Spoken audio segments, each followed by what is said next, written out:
ഫ്രെയിമിലാണ് ഇഞ്ചസ്മെന്റ് ചോദിക്കുമോ? നമ്മളെല്ലാം റെഡിയാ. ജസ്റ്റ് കിട്ടുന്നില്ലേ എപ്പോഴും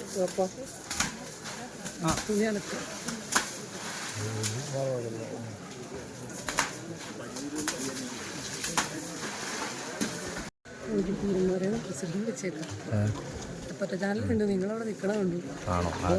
കണ്ടിട്ട് വിളിച്ചതാണേ. ഞാൻ വിചാരിച്ചു ഇനി അവിടെ വലിയ പന്നിയോ മരപ്പൊട്ടിയോ കയറിയിട്ടാവും.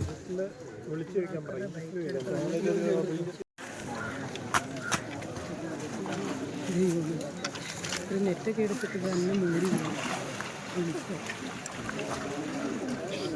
കുഞ്ഞൊന്നുമല്ല.